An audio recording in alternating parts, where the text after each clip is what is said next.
pretty good recovery, wasn't it? That was a good recovery. People at home didn't see that. Business is. Great entrance there, Merle.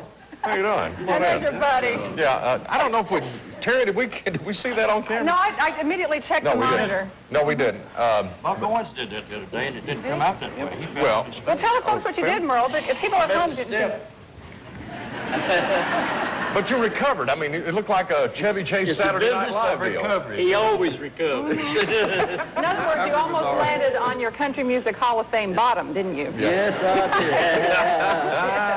did. I did that one time. I was playing a naval base in San Diego, and I'd been down to Tijuana and had some slick shoes on, and I ran out on stage. It was the last time I ever did that until just now. Really?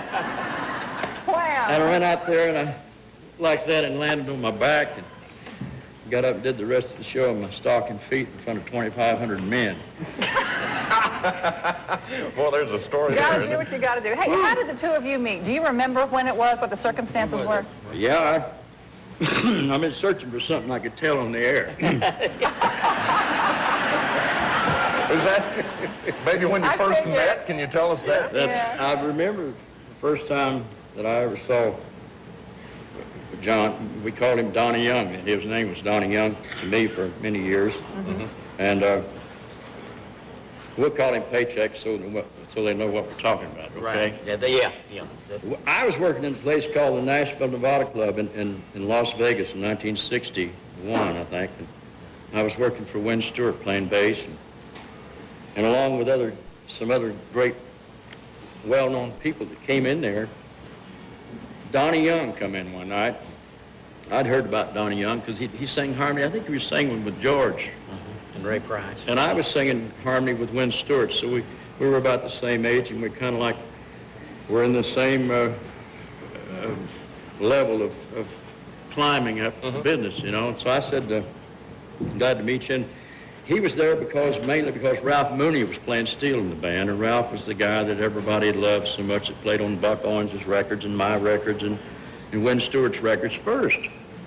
And he came out because he loved Ralph so much. And I'll never forget, Ralph called his wife that night when we were supposed to go home at 3 o'clock. Well, he called and said, Miss Moon, he said, I won't be home right now because Donnie Young's here and he wants to sing with me. instead of Donnie Young wants me to play guitar with him. Uh-huh. He said, Donnie Young's here and he wants to sing with me. He wants to sing with me. Yeah, right. That's Ralph. Why do you think the two of you hit it off so well? Do you think you're a We lot didn't hit alike? it off. No. We might have hit a few, but we didn't hit it, no. No, we hit it off. Yeah. We loved all the same things. We loved Win Stewart. We loved Ralph Mooney. We loved Roy Nichols. And we loved Country music. country music and George Jones and people like that. And you know, Willie Nelson was a new act, and I can remember, you know, I remember what somebody said a while ago, when you walked on the stage, Willie walked on stage with him, and he said, and they called me an outlaw.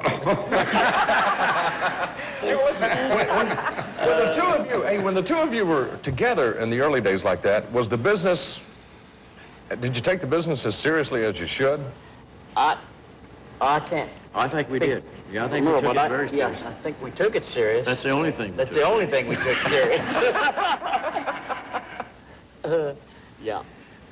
And that's all they're going to say about that. Yeah, I know. Merle's still searching for something clean to say about it, you know.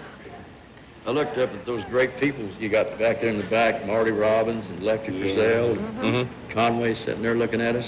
Yep. Yeah. I felt the ghost of Hank Williams last night across my neck a couple of times there in the Ryman. Did you? Oh, that's right. You performed there last night with Sure Wade Hayes, didn't you? Yep, we had a great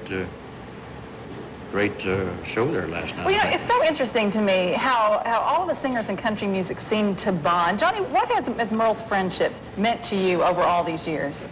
It's meant everything in the world to me. Him and I. Just, you know, you start out with certain people in the beginning, and you're all creating and trying to build something.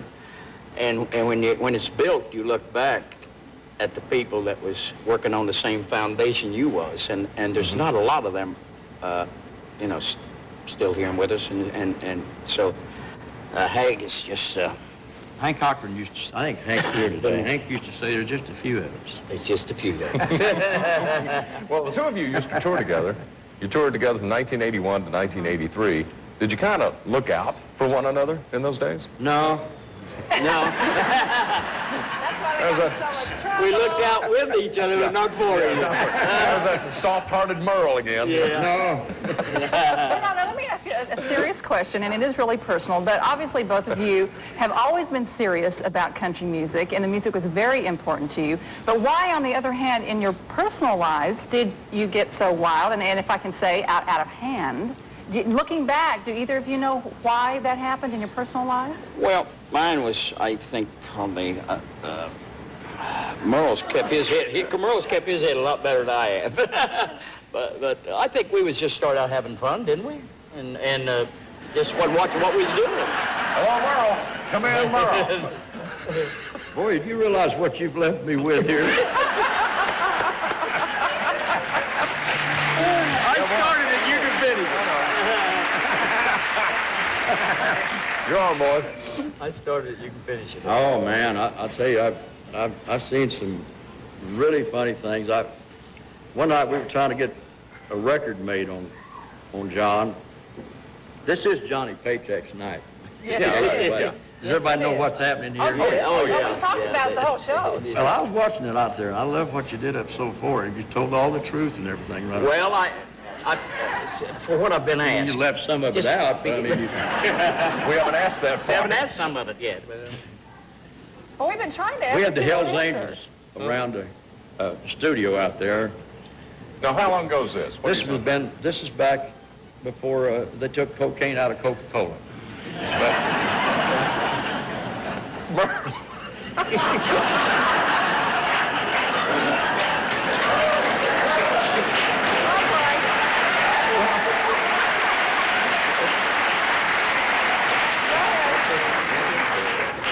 Well, anyway, Hey, John, if you want to stop him, just slug him or something, you know. No, I want to hear this, Merle. Go ahead. no.